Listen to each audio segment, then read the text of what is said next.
나의 습관과 나의 생각과 나의 행동들은 그렇게 쉽게 바뀌지 않습니다. 그런데 인생을 살면서 어떤 강렬한 경험, 어떤 특별한 사건을 통해서 그동안 내가 나의 생각하는 방식, 나의 습관, 나의 행동들이 바뀔 수밖에 없는 큰 사건들이 내 인생에 찾아올 때도 있습니다.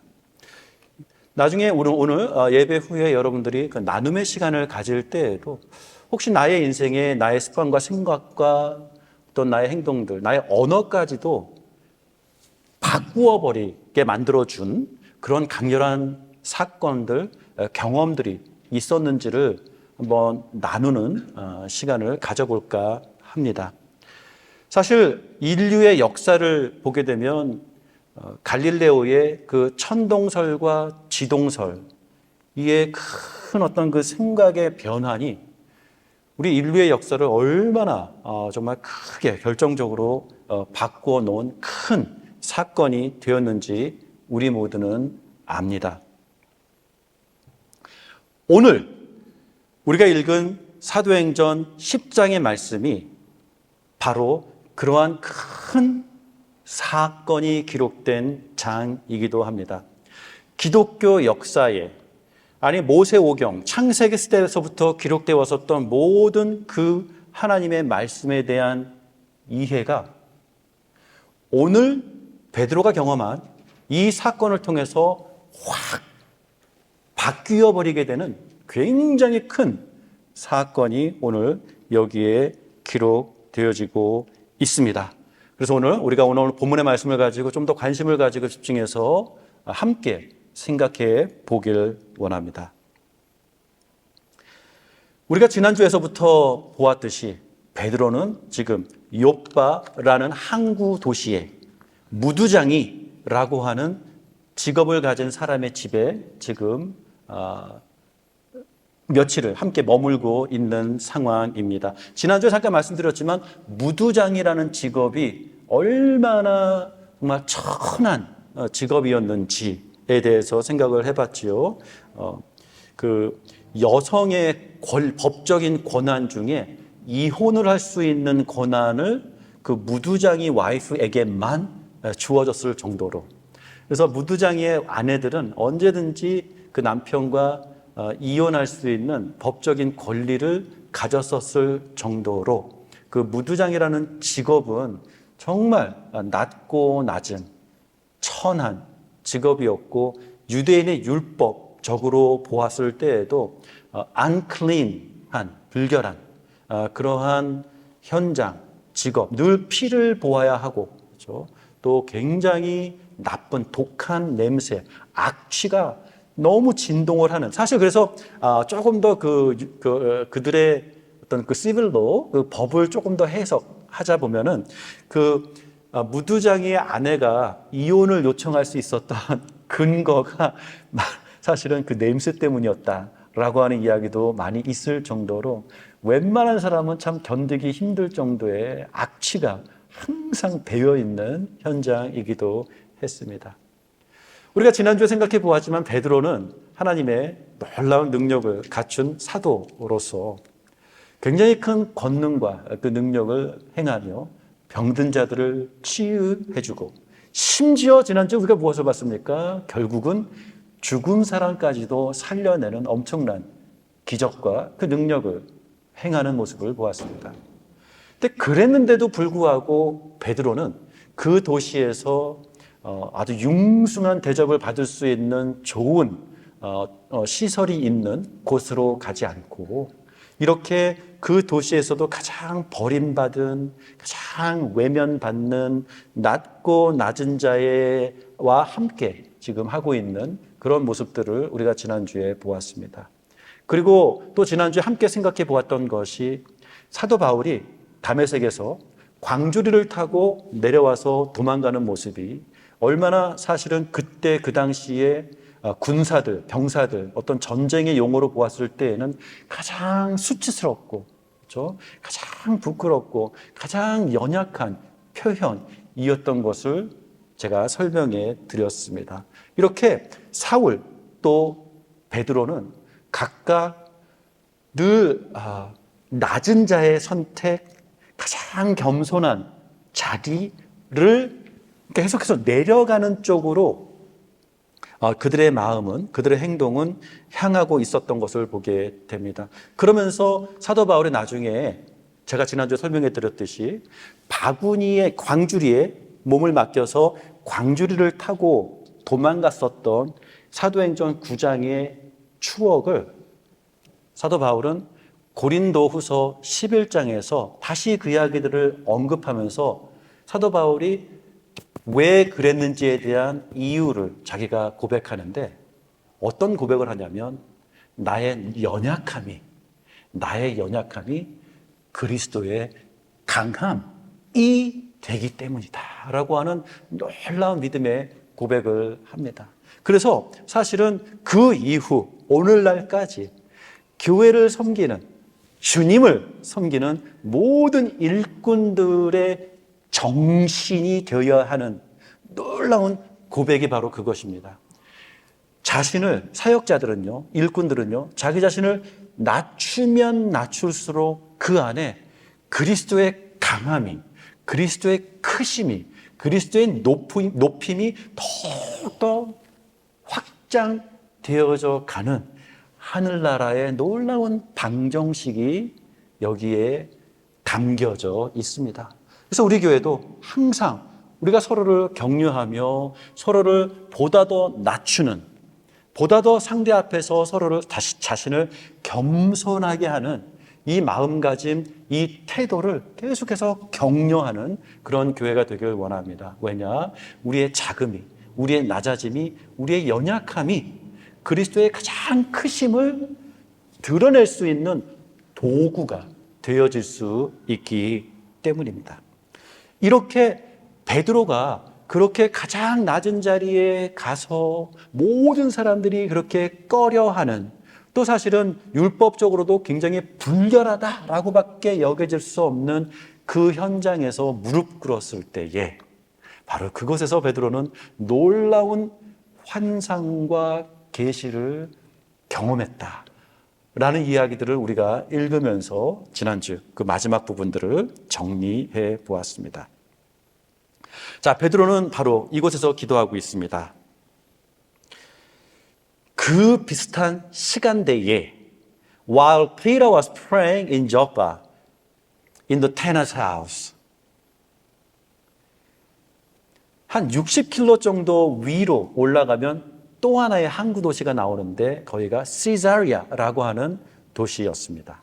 그리고 그 도시는 여러 가지로 유명했었던 도시이지만 어떤 면에서는 군사기지로서 유명했었던 곳이기도 합니다.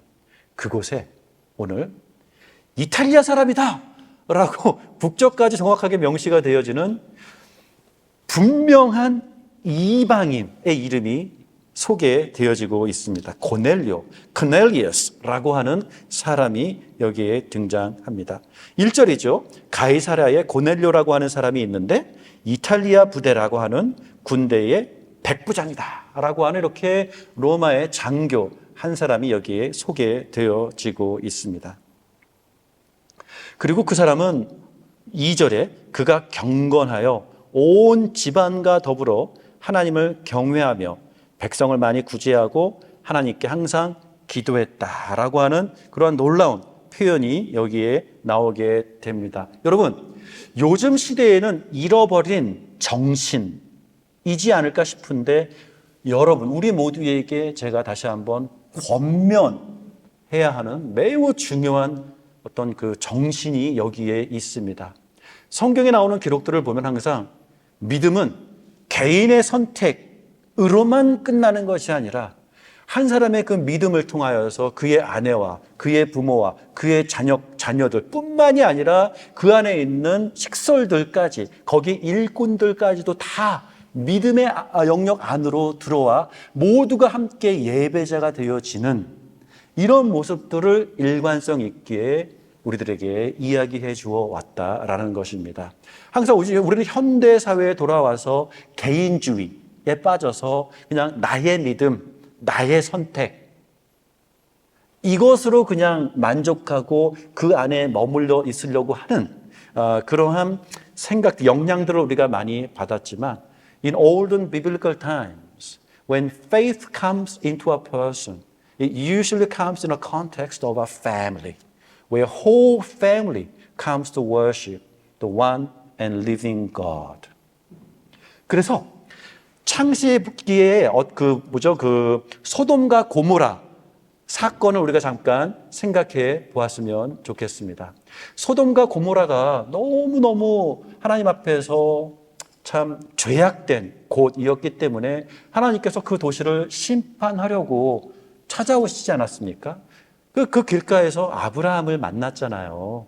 근데 아브라함이 그 하나님께 중보합니다. 기도합니다. 의인 몇 명, 10명까지 내려오면서 10명이라도 있으면 그래도 그 도시를 파괴하시겠습니까? 했을 때 하나님께서 아니다. 난 그 의인 10명으로 인하여서 그 도시를 파괴하지 않겠다라고까지 말씀하신 모습들을 기억하실 것입니다. 여러분, 아브라함이 왜 그러한 대화를 하나님과 했을까요?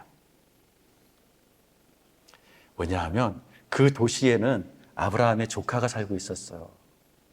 그렇죠? 롯이 살고 있었죠. 롯이 살고 있었잖아요. 그러니까 그때 당시에 아브라함의 상식은 롯이 살고 있기 때문에 최소한 롯의 아내와 그 가족들, 사위들, 식솔들은 당연히 하나님을 섬기고 있을 거라고 그냥 기본 상식으로 생각하고 있었던 그 언어, 그 대화였다라는 거예요. 그래서 아브라함이 하나님께 그 대화를 하면서도 본인도 속으로 계속해서 놀라고 있어요. 아니, 롯이 10명도 안 돼? 그게 말이 돼? 본인도 하나님과 대화하면서 굉장히 충격을 받는 그러한 시간, 순간이었을 것이에요. 그렇게 성경은 오늘 본문 말씀처럼 경건한 한 사람으로 남아있지 않고 그 가정이 하나님 앞에 경건한, 그 가정이 하나님 앞에 예비하는 자로 나아가는 이런 모습들을 우리들에게 그려주고 있습니다. 자, 그래서 혹시 여러분들 중에, 우리의 친척, 일가 친척들 중에, 우리의 가족들 중에 아직도 하나님께 돌아오지 않은, 아직도 믿음을 갖지 못한 자가 있다면 우리가 조금 더 확신을 가지고 하나님 앞에 담대히 근데 이 기도를 어떤 다른 언어로 얘기하면 청구했으면 좋겠어요. 청구. 은행에 가서 나의 통장을 가지고 나의 돈을 클레임 한다라는 그러한 개념과 크게 다르지 않다고 생각합니다. 하나님, 주께서 나에게 정말 하나님을 아버지라 부르게 하셨습니다. 주님을 섬기게 하셨습니다. 하나님, 주님께서 우리 가문에 나를 믿음의 사람으로 세워주셨사오니 이제 나를 통하여 우리의 아내, 우리의 남편, 우리의 부모, 우리의 자식들이 다 우리 가족이 하나님 앞에 돌아와 하나님 앞에 경건한 가족 되게 하소서, 하나님 앞에 예배하는 가족 되게 하소서, 이것을 하나님 앞에 당연히 요청하는 믿음의 기도를 할 수 있는 우리 모두가 되기를 주님의 이름으로 축원합니다. 여기에 이 이방인 한 사람이 기도를 정말 열심히 하고 있는 모습을 보게 됩니다. 2절에 백성들을 많이 구제하고 하나님께 항상 기도했다라고 하는 표현이 나오지 않습니까? He and all his family were devout and God-fearing. He gave generously to those who are in need and prayed to God regularly. One day at about 3 in the afternoon. NIV는 오후 3시라고 번역을 잘 해준 것 같아요. 요즘의 시간으로 오후 3시가 맞습니다. 한국어 성경은 하루는 제9시쯤 돼요. 여기서 명시된 유대인의 시간의 제9시, 9번째 시간, 그 시간은 오늘날 요즘 시간으로 보면 오후 3시가 됩니다. 이때 역시 늘 항상 기도에 힘써왔던 그 사람은 이 시간에도 기도하고 있었습니다 라고 우리들에게 얘기해주고 있지 않습니까? 사실 이 유대인들의 이 경건한 유대인들의 규칙적인 기도 생활을 보면은 오후 3시는 기도하는 시간이었어요. 제9시. 여러분, 우리가 사도행전을 이렇게 공부해 오면서 이 시간이 제9시? 이거 들어봤는데 아마 생각나시는 분들이 있을 거예요.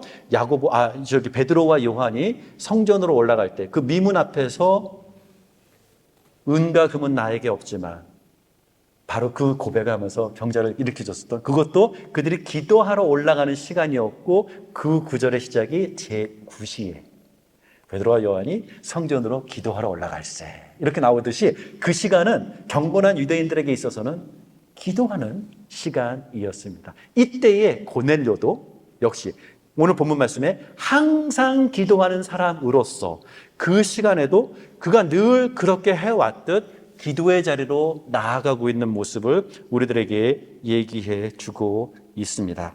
자, 시자리아라고 하는 곳에서는 지금 이방인 한 사람이 경건한 모습으로 그렇게 기도하고 있고요. 그 밑에 아직 욥바라는 곳에 머물러 있는 베드로는 역시 그 사람 베드로도 12시가 되었을 때, 여기 이제 베드로는 몇 시 나옵니까? 베드로가 그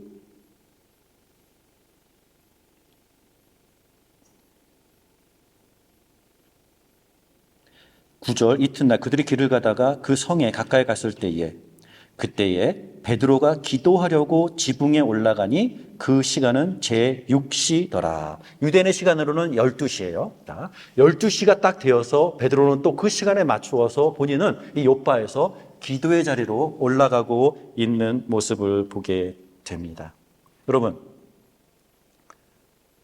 우리가 여기서 함께 나의 일상, 나의 삶의 현장에서도 이렇게 이루어지기를 원하나이다 라고 하고 기도할 수 있는 하나의 기도 제목을 우리가 여기서 건졌으면 좋겠습니다. 무엇이냐면, 하나님께서는 하나님의 역사를 기도하는 자들을 통해서 이루어 나가신다 라고 하는 아주 간단하면서도 굉장히 신앙의 중심되어지는 놀라운 교훈을 우리가 여기서 배워야 할 것입니다. God works in history through those who are committed in prayer life, a regular prayer life, to whom whose prayer life has become a part of their life. 기도라는 것이 어떤 종교인들의 그냥 종교 표현으로 끝나는 것이 아니라 성경을 읽다 보면 항상 인류 역사의 엄청난 사건, 대표적으로 다니엘서 6장을 보게 되면 다니엘이 사자굴에 들어가지 않습니까? 그 사자굴에 들어가는 놀라운 그 경험을 통해서 당시에 그 국가가 통치하는 모든 영토의 그 황제가 이제는 다니엘의 하나님을 섬겨라 라고 하는 큰 어떤 선포를 하게 되는 결과를 가져다 주는 그 엄청난 역사적인 사건이 기록되어져 있는 그 구절에도 다니엘은 늘 해오던 대로 그 시간에 다락방으로 올라가서 예루살렘을 향한 창문을 열고 손을 들어 감사의 기도를 했다라고 하는 표현을 여러분들이 기억하실 것입니다. 이렇게 한 사람의 기도 생활은 보여지지 않습니다. 드러나지 않습니다. 그냥 한 사람의 일상 속에 자신의 기도의 자리에 들어가 그냥 그 늘 해왔었던 그 기도의 시간을 내가 갖는 것, 이것은 어떻게 보면 뭐 별로 그렇게 중요해 보이지도 않고 이게 뭐 그렇게 큰 일일까? 라고 여겨질 수밖에 없는 그냥 단순한 반복되어지는 일상입니다.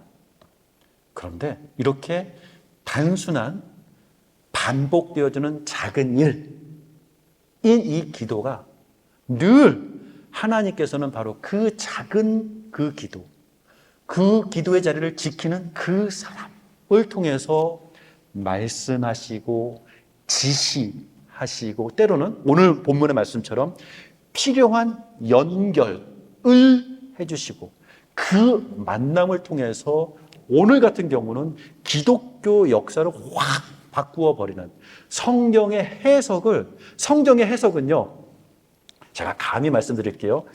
이 성경의 해석은 사도행전 10장 전과 사도행전 10장 후로 바뀝니다. 라고 말씀드릴 수 있을 정도로 엄청나게 중요한 사건이 바로 이 떨어진 그 두 다른 곳에서 늘 그냥 기도의 자리를 지켜왔었던 그 사람들의 만남을 통해서 이루어지고 있는 모습들을 우리가 보게 됩니다. 우리가 기도해야 되는 또 하나의 이유가 여기에 있습니다. 여러분은 지금 하나님의 인도하심을 기다리고 있습니까? Are you waiting and seeking God's guidance upon your life? Are you about to make big decisions for your life? Are you waiting for something great to happen, to unfold in your life? 여러분들에게 기도의 자리로 들어가 그 기도의 습관을 지키는 것으로부터 시작하시기를 제가 권면합니다. 하나님의 인도하심을 갈망하는 자, 하나님의 인도하심을 정말 사모하는 그 사람은 기도의 자리로 들어가 하나님 앞에 무릎 꿇어야 할 중요한 이유가 바로 거기에 있음을 오늘도 여러분들에게 증명이 되어지는 그 이야기들을 읽고 있습니다. 왜냐? 오늘도 이렇게 기도하는 두 사람을 하나님께서 연결시켜 주시고 하나님께서 만나게 해주시고 서로의 만남을 통해서 엄청난 역사의 굵은 거대한 사건을 이루어 나가시는 모습들을 보게 됩니다. 베드로가 정해진 시간에 욥바라는 곳에서 그 기도하는 자리로 나아갔을 때 마침 그때에 고넬료가 보낸 사람들이 그 문 앞에 도착했다라고 하는 그 표현들을 우리가 또 이어서 읽게 됩니다. 여러분, 시간이라는 것은 굉장히 참 놀라운 것 같습니다. 우리 사람으로서는 그 시간에 대한 컨트롤은 우리에게 없습니다. So we as mere human beings, we don't have control over time. God is the judge over time. 하나님께서는 시간의 주관자 되십니다. 근데 이렇게 우연이라고, 사람의 언어로는 우연이라고 설명할 수밖에 없는 이 두 개의 연관성이 없어 보이는 사건이 만나는 경우들을 우리가 오늘 보게 되지 않습니까? 근데 하나님의 언어에는 사람의 언어로 우연이라고 부르는 그 단어를 어떠한 단어로 바꾸어서 부르는지 아십니까? 하나님의 언어는 우연을 섭리라고 부릅니다. 하나님의 섭리입니다. 하나님의 인도하심, 하나님께서 계획하신 그것을 하나님께서 지체하지 아니하시고 하나님께서 계획하셨던 그 정확한 그 타이밍에 그 일이 성취가 되어지는 하나님의 손길이 머물러 있는 그 자리, 섭리입니다. 그리고 그 섭리는 누가 경험합니까? 기도하는 자가 누릴 수 있는 특권입니다. 그래서 여러분, 오늘 말씀을 들으면서 아무것도 생각이 나지 않는다 하시더라도 기도, 습관적인 기도 괜찮습니다. 정해진 시간에 하나님 앞에 그 기도의 자리를 올려드리는 바로 이것으로부터 여러분의 인생은 바뀔 것입니다. 여러분의 인생에 필요한 만남이 이루어질 것입니다. 여러분의 인생에 열려야 하는 그 문들을 하나님께서 이제는 우연이 아닌 섭리 가운데에 열어주실 것입니다. 자, 그 만남을 통해서 베드로가 이제 시자리아라는 곳까지 그들과 함께 찾아갔습니다. 자, 고넬료의 신앙의 표현을 우리가 25절에서 보게 됩니다. So as Peter meets Cornelius in Caesarea, this is what he does. Cornelius does to Peter in verse 25. 25절을 보게 되니까 마침 베드로가 들어올 때에 고넬료가 맞아 발 앞에 엎드려 절했다. 얼마나 놀라운 표현인지 몰라요. As Peter entered the house, Cornelius met him and fell at his feet in reverence. 지금 이 로마 사람은 장교예요. 그리고 이 사람은 지금 유대인이잖아요. 그리고 굳이 이 사람의 신원을 파악해 보자면 이 사람은 갈릴리 어촌의 무식한 어부예요. 근데 로마의 장교가 되는, 또 로마는 지금 그 지역을 통치하는 그 국가의 대표, 지금 장교 아니겠습니까? 근데 그 사람이 그 베드로 앞에, 그 발 앞에 엎드려서 경배하고 있는, 마치 신을 만나 신 앞에 이렇게 예배하는 듯한 자세를 취합니다. 베드로가 봤을 때는 바로 그거였거든요. 그러니까 베드로가 나 또한 사람이니까 나한테 엎드리지 마세요 라고 권할 정도로 고넬료는 지금 베드로 앞에 자기 최고의 경건을 지금 표현하고 있는 모습을 보게 됩니다. 그렇습니다. 이것을 통해서 지금 고넬료의 인격, 인품, 또 그의 종교성, 그의 신앙심, 이런 것들이 많이 여기서 지금 보여지고 있는 것입니다. 다시 말해서 고넬료가 지금 하나님을 향한 경건함이 있어서 그 경건한 마음으로 지금 많은 이들에게 구제 사역을 하고 늘 하나님 앞에 그 기도의 시간을 지키는 경건한 생활을 해왔음에도 불구하고 상당히 우리가 얘기하고 있는 어떤 기독교적인 어떤 그 신앙이 아직 갖추어지지 않은, 이게 종교성이 다분한 이러한 모습들을 이제 보게 됩니다. 이제 그래서 고넬료가 여기서 이제 배워야 하는 상황이 이제 생긴 것이죠. 그래서 이제 베드로에게 이제 엎드려서 절하는데 이제 베드로가 일으켜 세웁니다. 근데 베드로의 이제 언어를 보게 되면 베드로가 지금 여기서 It's so clear that Peter is still very confused. 그러니까 베드로는 지금 사실은 자기가 뭘 해야 되는지, 자기가 여기 왜 왔는지 정확하게 이해를 못하고 그냥 인도하심 가운데에 온 것을 보게 됩니다.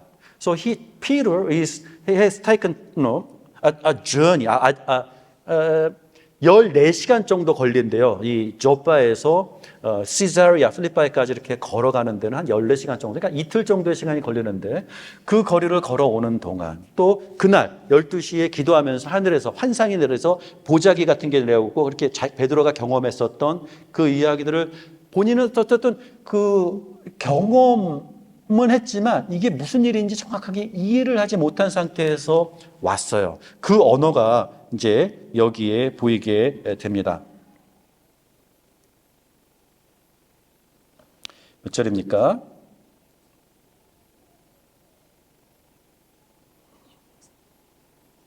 28절. 베드로가 드디어 이렇게 얘기합니다. 내가 유대인으로서 이방인과 교제하며 가까이 하는 것, 이건 위법이다. 이렇게 얘기합니다. 그러니까 이건 있을 수 없는 일이다. I as a Jew, it is unlawful for me to be here. 첫 마디가 이거예요. 어떤 면은 굉장히 무례한 말일 수도 있겠죠. 첫 만남, 첫 관계를 만들어내는 그 자리에서 나 사실 여기 오면 안 되는데, 이 말을 열고 있습니다. 그러면서 29절에 베드로가 먼저 물어봅니다. That's why I have a question to you. Why did you call me here? 이렇게 물어봅니다. 베드로가 무슨 일로 나를 부른 겁니까? 이렇게 물어보고 있습니다. 그렇습니다. 베드로도 지금 자기가 여기 왜 와야 되는지, 여기에 와서 자기가 무엇을 해야 되는지 이해하지 못한 상황이에요. 그래서 오히려 고넬료한테 물어보는 거죠. What do you want me to do for you? 이렇게 물어보는데 고넬료가 대답을 합니다. 아주 명쾌한 질문을 합니다. 33절입니다. 자, 이래저래 나도 기도하는 가운데 하나님의 환상과 계시를 듣고 이렇게 해서 당신을 불렀는데 나의 질문은 바로 이겁니다 하면서 32절 이렇게 얘기하죠. 자, 우리는 주께서 당신에게 명하신 모든 것을 듣고자 하여 하나님 앞에 있나이다. 이렇게 얘기합니다. Verse 33. Now we are all here in the presence of God to listen to everything the Lord has commanded you to tell us. 이 구절을 읽으면 어떤 구절이 생각납니까? 저는 이 구절을 읽자마자 당연히 생각났었던 구절이 하나 있습니다. 그것은 Great Commission이었습니다. 내가 너희에게 분부한 모든 것을 가르쳐 지키게 하라. 그 똑같은 표현을 고넬료가 하는 거예요. 주께서 당신에게 가르쳐 주셨던, 분부하셨던 그 모든 것들을 이제 나한테 말해 주세요 라고 하는, 베드로도 이 고넬료의 질문을 들으면서 바로 그것을 떠올렸을 것이라 저는 확신합니다. 그래서 베드로가 내가 여기에 온 이유가 그거를 말해주려고 온 거였구나. 이제 이렇게 서로 대화의 방향이 지금 정해지고 있는 것을 보게 됩니다. 그런데 아직도 지금 베드로는 He's still very confused. 아직 좀 혼란스러워요. 왜냐? 첫 번째, 유대인으로서 이방인을 만나는 게 이건 위법한 거예요. unlawful 한 게 이제 첫 번째 문제. 그러니까 베드로가 그 집을 찾아오면서도 나 이 집에 들어가야 돼 말아야 돼. 율법, 나의 종교는 여기 들어가면 안 된다고 하는데, 근데 딜레마가 뭡니까? 나의 하나님은 들어가래. 이게 웬일입니까? My religion tells me not to go in, but my God tells me to go in. 근데 내 종교가 바로 그 하나님은 지금 베드로가 헷갈리는 거죠. 두 번째 문제가 있습니다. 지금 베드로는 누구를 만나고 있습니까? 그러니까 그 메시아를 기다리는 경건한 유대인 중에 한 사람으로서, so Peter as a messianic Jew whose hope is in that God to send Messiah to liberate Israel from the oppressors, such as Romans of his times. 바로 그것을 갈망하는 유대인으로서 지금 이스라엘의 회복이 이 사람의 가장 큰 소망이 되어지는 유대인으로서 지금 자신을 침략하고 정복한 로마 군대, 군인, 그 장교를 만나러 들어가는 것, 이것도 굉장히 어색한 지금 만남이 될 수밖에 없다라는 것이죠. 로마 장교 입장에서는 난 로마의 시민이고 나는 지금 전 세계를 정복한 강대한 로마 제국의 지금 장교로서 라고 하는 자신의 신분이 있음에도 불구하고 유대인 어부, 소위 말하는 촌놈 앞에 바짝 엎드려서 경배하는 그 표현을 보여주고 있는 사람의 모습도 서로 지금 보면서 이 자연스러운 게 하나도 없어. 모든 게 어색해요 지금.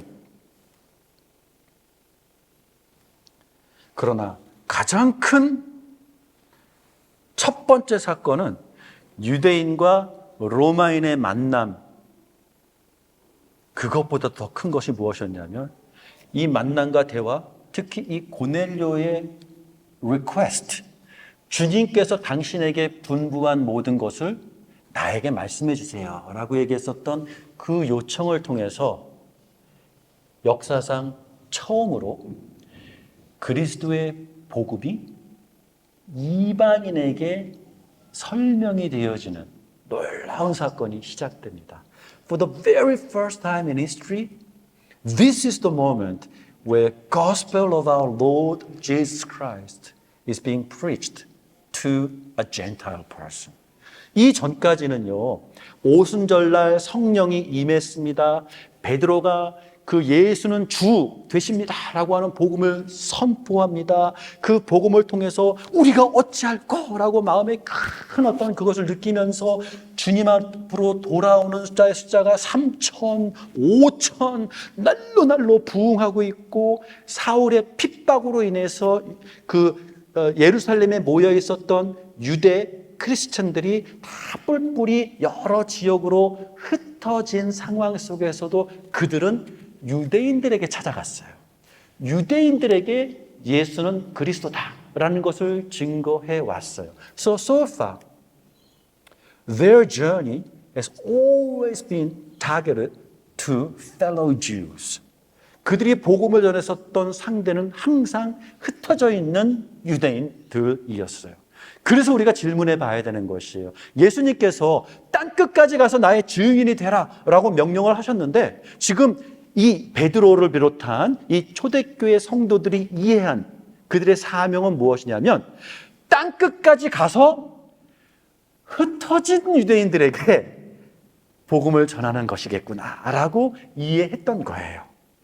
근데 그랬었던 특히 이 베드로에게 처음으로 그 복음을 이방인에게도 전해야 되는 놀라운 경험을 베드로가 여기서 하게 됩니다. 그러면서 베드로가 그 복음을 전하기 위해서 베드로의 첫 번째 표현이 뭡니까?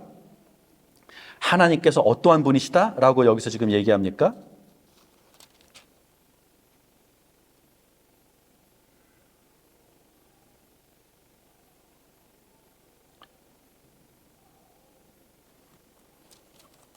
그 다음 그 앞에 이 34절이죠. 자, 베드로가 입을 열어 말하되 내가 참으로 하나님은 사람의 외모를 보지 아니하시는구나. 자기가 처음으로 이걸 깨달았대요. 근데 이게 번역에 약간 어려움이 있어요. Verse 34, what Peter is actually confessing here is something very powerful. It says, I now realize how true it is that God does not show favoritism. 근데 이게 얼마나 놀라운 표현이냐면 사실은 창세기 때서부터 사도행전 10장 지금까지는요, God was consistently showing favoritism to the Jews and Jews only. 이거였어요. 하나님은요, 창세기서부터 사도행전 10장까지 항상 편견으로 대하셨어요. 유대인들만 대하셨어요. 이방인들을 항상 제외시켰어요. 이것이 바로 유대인들의 신앙이었어요. 근데 처음으로 베드로가 얘기하는 거예요. 나는 다시 조금 더 설명을 해드리자면 유대인들에게 있어서 가장 중요한 개념이 뭡니까? clean and unclean. 이것을 조금 더 유대인들에게 가장 중요한 개념은 holiness예요. 거룩. 거룩이 무슨 뜻이에요? 구별하는 거예요. It's about showing favoritism. 편견을 갖는 거예요. 구별하는 거예요. 나누는 거예요. 구분 짓는 거예요. 조금 더 특별하다. 이게 너희보다 이게 조금 더 거룩이라는 단어는 그거였어요. 그래서 유대인들은 항상 그 거룩 안에 머물러 있었고요. 그래서 거룩 안에 머물러 있는 사람들이 거룩하지 않은 사람들은 만나서도 안 되고 오늘 베드로처럼 그 집에 들어가서도 안 되고 식사하면 안 되고 대화하는 것도 안 되는 이렇게 구별된 것, 구별, 차별, 이게 이스라엘이 그러니까 유대인들의 종교의 정체성이었어요. 하나님을 믿는 그들은 구별해야 됐고 차별했어야만 했어요. 근데 오늘 처음으로 내가 오늘 처음 깨달았는데 우리 하나님은 이 차별이 없으신 분이심을 내가 오늘 처음 깨달았습니다. 다시 말해서 하나님 앞에서 당신에게도 하나님의 호의가, 하나님의 은혜가, 하나님의 자비가 해당이 되는군요. 나 이거 몰랐어요. 이걸 얘기하고 있는 거예요. 굉장히 큰 생각의 변화. 아까 제가 설교 초기에 말씀드렸었던 마치 천동설, 지동설, 이 변화를 통해서 사람들의 어떤 역사가 확 바뀌는 것이 있었던 것처럼 기독교의 역사 속에 바로 이 사건, 하나님께서 차별하시지 않는다고? 나 그거 오늘 처음 깨달았습니다. 라고 하는 고백을 베드로가 여기서 지금 하고 있다라는 것입니다. 이렇게 거룩에 대한 definition, 거룩에 대한 개념이 확 바뀌고 있는 것을 보게 됩니다. 자, 그래서 이제 베드로가 그러면 주께서 나에게 가르쳐 주신 것에 대해서 제가 당신들에게 이제 설명하겠습니다 하면서 그 다음 구절이 되는 거죠. 36절, 그렇죠? 36절에서부터 35절도 읽으면 포함이 되죠. 하나님은 차별하지 아니하시고 34절에 이어서 35절에는 각 나라 중 하나님을 경외하며 의를 행하는 사람은 다 받으시는 줄을 내가 이제 깨달았습니다. 여태까지는 안 받는다고 하는 걸로 자기가 확신했는데 이제는 다 받으시는 줄 깨달았습니다 하면서 36절부터 쭉 복음을 제시하는 모습들을 보게 됩니다. 그런데 이게 지금 베드로는요, 이걸 하면서도 지금 순간순간 새로운 배움, 새로운 깨달음을 가지고 지금 초보자로서 한 걸음 한 걸음 조심스럽게 자기가 지금 이 순간 대화하는 이 순간 지금 나도 배우고 있는 거예요. 나도 지금 깨닫고 있는 거예요. 내가 지금 깨닫고 있는 게 바로 이건데 지금 이걸 깨달았고요. 이걸 깨닫고 있습니다라고 하는 베드로가 깨닫고 있는 것을 지금 하나씩 우리들에게 보여주고 있어요. 왜 그렇습니까? 사실은 복음서만 읽어보아도요, 주께서 베드로에게 가르쳐 주신 것들, 주께서 베드로에게 가르쳐 주신 게 뭐예요? 첫 번째, 예수님은요, 이방인들에게 복음 전하는 것을 거절하셨어요. 그래서 헬라인들이 예수님을 찾아왔을 때 예수님은 헬라인들을 만나주지 않으셨어요. 수로보니에게 그 여성이 찾아왔을 때에도 예수님께서는 우리는 주인이 먹어야 할 것을 개에게 준 적이 없다 라고 하면서 그 여성의 요청을 거절하셨어요. 예수님께서 그 제자들을 둘씩 전도 여행을 보냈을 때에도 분명하게 말씀하셨어요. 이방인의 영토에는 가지 말고 유대인들을 향해서만 가라. 이렇게 말씀하고, 제자였었던 베드로는 그러한 교육을 예수님으로부터 받았어요. 그러한 베드로가 이제 그 예수님으로부터 받은 그 모든 교육을 다시 풀어내고 있는, 처음으로 새롭게 풀어내고 있는 자리가 바로 이 자리가 된다라는 것이에요. 자, 고넬료에게, 자, 그러면 당신이 어떻게 예수님의 백성, 하나님 나라의 백성이 되는지를 제가 이제 가르쳐 드리겠습니다 라고 했습니다. 자, 그러면 다시 한번 이걸 생각해야 돼요. 그 다음에 나타나야 되는 베드로의 그 표현을 보게 되면 당연히 우리가 기도해야 되는 것은, 자, 그러면요, 하나님의 백성이 되려면요, 여러분 다 아시죠? 할례 받으셔야 되고요, 이제 불결한 음식 먹으면 안 되고요, 계속 돼지고기 좋아하시죠? 그 이제 먹으면 안 돼요. 이런 거 먹으면 안 돼요. 날로 먹으면 안 돼요. 음식 조심하셔야 돼요. 어디 갔다 오면 목욕해야 돼요. 이렇게 유대교에 들어오기 위해서 이방인들이 했어야 돼요. 세례 받아야 되는 거 알죠? 참. 세례 받아야 되고, 이렇게 이러한 규칙들을 베드로가 한마디도 꺼내지 않아요. 이것도 유대인이 이방인에게 하나님의 나라에 들어오는 방법에 대해서 설명해 줄 때 베드로가 첫 유대인이었어요. 이런 설명을 해준 거는. 이 전까지는 다 이렇게 바리새인이었다면 당연히 요구했었을 이러한 규칙들을 요청했을 것이에요. 근데 베드로는 그 언어가 오늘 여기 본문 말씀에 한마디도 나오지 않아요. 그러니까 베드로도 사실은 자기가 한 번도 가보지 못한, 자기도 한 번도 해보지 않은 새로운 일을 하나님의 인도하신 가운데에 이 첫 만남에서 지금 열어내고 있는 것을 보게 됩니다. 그렇습니다.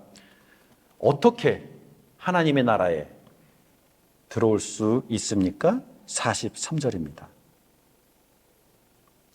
예수를 믿고 예수의 이름을 통해 죄 사함을 받는 것, 이겁니다. 35절을 연결시켜 보았으면 좋겠습니다. 43절과요 35절을 여러분들이 손가락을 끼고 한번 연결을 해보세요. 35절에는요, 각 나라 중 하나님을 경외하며 의를 행하는 사람은 다 받으시는 줄을 내가 깨달았다. 이거를 43절, 그를 믿는 사람들은 다 그의 이름을 힘입어 죄 사함을 받아야 한다 라고 하는 이 구절. 그렇습니다. 하나님께서 받으시는 자는 아들 예수를 믿는 자, 그리고 아들 예수의 이름을 통하여 죄 사함을 받는 자, 그 자가 하나님 나라의 백성이 될 수 있습니다. 어느 유대인도 이러한 것을 이방인에게 얘기해 준 적이 없어요. 오늘 처음 일어나고 있는 사건을 우리가 여기서 읽고 있습니다. 베드로가 이것을 설명할 때 어떤 일이 일어납니까? 성령께서 임하셨습니다. 성령께서 임하셨다는 말은 무슨 뜻일까요? 하나님의 컨퍼메이션이 있었다라는 거예요. 베드로의 설교에 하나님께서 동의하셨다라는 거예요. 하나님께서 허락하셨다라는 거예요. 하나님 성령의 임재하심은 뭡니까? 하나님의 찾아오심이에요. 유대인으로서도 들어가서는 안 되는 차별된 그 이방인의 집, 이방인의 식솔들이 모여있는 그곳에 예수를 믿음과 예수의 이름을 통한 죄 사함이 communicate, 소통되어지는 그 자리에 하나님께서 찾아오셨다라는 거예요. 이게 얼마나 충격적인 사건이었습니까? 누가 놀랍니까? 여기서 가장 놀랬던 사람이 누굽니까? 45절을 한번 보세요. 베드로와 함께 온 할례 받은 신자들, 이렇게 표현이 나오죠. 지금 여태까지는요, 크리스찬들은 다 주이시였거든요. 그렇죠? 그러니까 주이시 크리스찬들이 하나님이 여기 찾아오시다니 큰 충격을 받았다라는 것이죠. 굉장히 큰 사건이 여기에 터지게 됩니다. 그렇습니다. 이들은 할례 받지 않았는데 하나님께서 왕림하셨습니다. 유대교로 개종하기 위해서 필요한 이러한 모든 과정들을 생략했는데 크게 중요한 게 아니었어요. 오직 예수를 믿는 것, 그의 이름으로 죄사함을 받는 것, 바로 그 자리에 하나님께서 찾아오셨어요. 이게 복음입니다. 이것이 바로 하나님 나라의 백성이 되어지는 유일한, 그리고 가장 확실한, 가장 검증된, 아니 가장이 아니죠, 유일한 메시지가 되는 것을 보게 됩니다. 얼마나 충격적이었습니까? 그 fellow other Christians who witnessed the coming of the Spirit in that room. 이것이 얼마나 그들에게 큰 충격과 놀라움이었는지 모릅니다. 그래서 그들이 그 증거로 방언을 하기 시작했다고 얘기합니다. 자, 성령의 임재하심으로 방언이 시작되었는데요. 그 방언의 내용이 뭡니까? 46절. 방언은 하나님을 높이는 표현이었다라는 것을 설명해 주고 있습니다. Verse 46. For they heard them speaking in tongues and praising God. 자, 이 구절을 조금 더 생각해 볼게요. 방언을 하는데 베드로와 그 성도들은 그 방언을 이해했어요. 그 방언을 들으니까 하나님을 찬양하는 내용이었어요. 그렇죠. 오순절 날 성령이 임했을 때 베드로가 방언을 얘기하고 듣는 사람들은 그 방언의 내용들을 다 자기네들의 언어로 이해했다라는 구절들이 나오잖아요. 이번에는 거꾸로 이방인이 방언을 하는데 베드로와 그 성도들이 그들의 방언을 이해하고 있어요. 이들이 하나님을 찬양하고 있어요. 무슨 말입니까? 예수를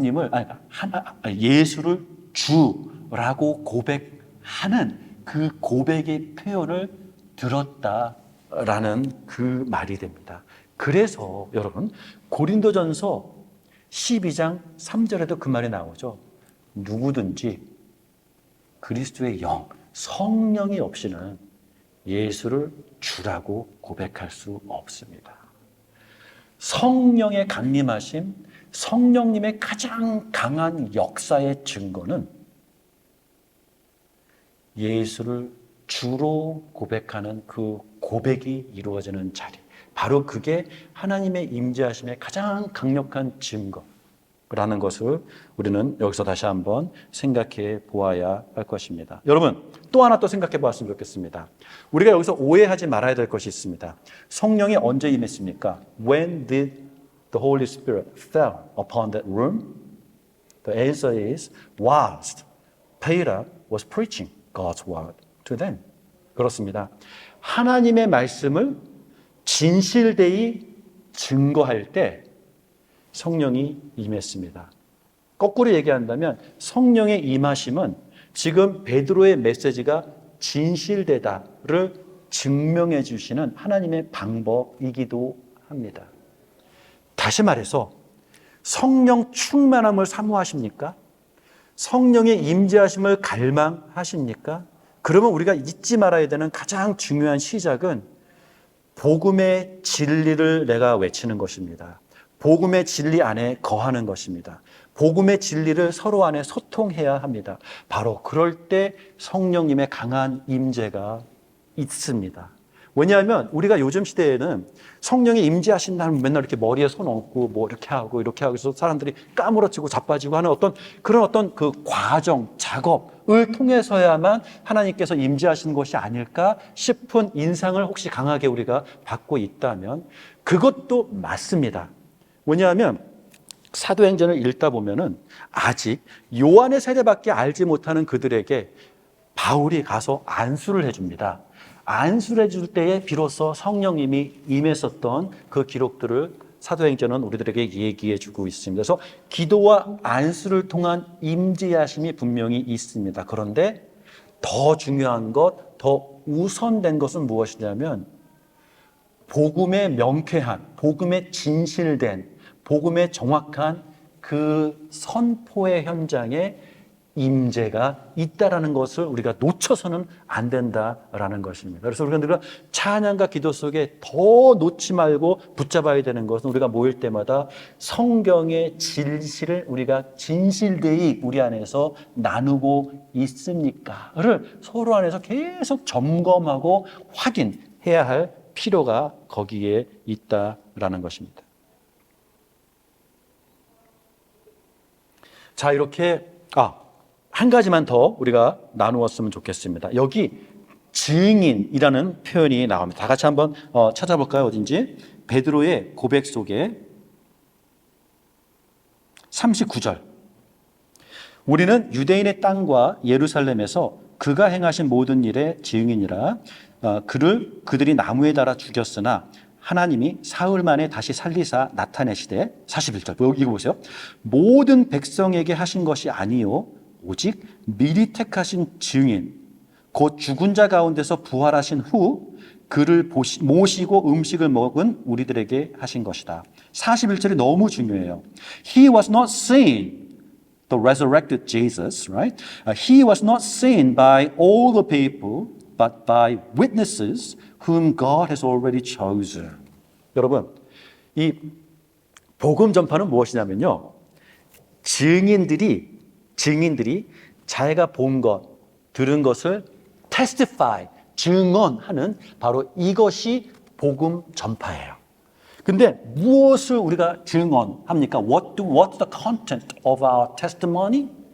Peter says it's all about witnessing the resurrected Jesus.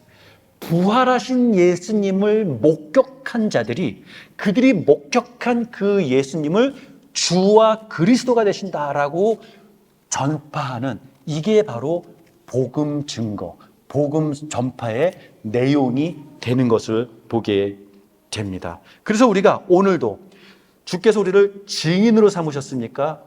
내가 그러면 증인으로서 무엇을 증언해야 합니까? 예수 그리스도의 부활을 통해서 그는 여기 나옵니다. 42절. 누구십니까? 살아있는 자와 죽은 자의 재판장이십니다. 이렇게 나오죠. 언어를 조금 더 풀어볼까요? 42절 영어로 보게 되면 어떻게 나옵니까? He, Jesus, is the one whom God appointed as judge of the living and the dead. 산자와 죽은 자를 재판하는 자, 산자와 죽은 자를 심판하는 자, judge라고 하는 그 표현은 그렇게 번역이 될 수 있지만 유대인의 구약의 언어로서 이 단어는요, 왕을 얘기해요. 통치자를 얘기해요. 그래서 부활은 무엇을 얘기합니까? 부활을 통해서 하나님께서 이 예수를 산자와 죽은 자의 통치자, 왕으로 삼으셨다. 이것을 우리는 증언해야 되는 바로 그것이 예수님의 지상 명령의 컨텐츠가 되어지는 것을 우리가 보게 된다라고 하는 것입니다. 자, 이방인들이 어떻게 하나님 나라의 백성이 됩니까? 이방인들은요, 바로 산자와 죽은 자의 통치자 되시는 그 통치자를 자신의 통치자로 인정하고 요청하고 그 결단을 내리는, 바로 이게 하나님 나라, 그분의 통치하는 그 나라로 들어가는 유일한 방법이 된다라는 것입니다. 바로 이것은 사도행전 10장 그때 시절부터 2000년이 지난 오늘날까지도 우리가 전해야 될 그 복음의 내용은 변하지 않았습니다. 예수님께서 산자와 죽은 자를 심판하실 통치자이십니다. 그 나라의 백성이 될 수 있는 유일한 길은 그분을 나의 왕으로 우리가 모셔야 합니다. 어떻게요? 오늘 여기서 얘기해 주죠. 예수를 믿고 그의 이름으로 죄사함을 받는 그 과정을 통해서 나는 그분이 통치하는 나라의 백성이 되는 것입니다. 바로 이 놀라운 복음 제시가 인류 역사상 가장 처음 이루어진 자리가 바로 이 시자리아에 있는 고넬료의 집이었고요. 이 복음 제시를 하는 베드로조차도 자기도 태어나서 처음 입 밖으로 표현해보는 내용이었다라는 것들을 우리가 여기서 보게 됩니다. 자, 말씀을 우리가 정리하도록 하겠습니다. 오늘날도 우리는 하나님께서는 우리를 증인으로 부르셨습니다. God has called all of us as witnesses of Christ's resurrection. 예수 그리스도의 부활의 증인으로서 우리를 불러주셨습니다. 우리는 세상 땅끝까지 나아가 그 예수가 우리의 왕 되심을 증거해야 되는 것, 이것이 우리의 존재의 이유가 됩니다. 그리고 우리가 이렇게 예수의 왕 되심을 선포할 때에, 그리고 우리가 이렇게 예수님께서 우리에게 가르쳐 지키게 분부하신 그 모든 것들을 우리가 표현해낼 때에 성령님의 임재하심, 하나님의 동의하심의 증거가 임하는 것들을 경험하게 될 것입니다. 그래서 우리 가운데 항상 하나님의 충만하신 임재 가운데에 우리가 역시 끊임없이 예수의 왕 되심을 증거하는 그러한 성도가 되기를 주님의 이름으로 축원합니다.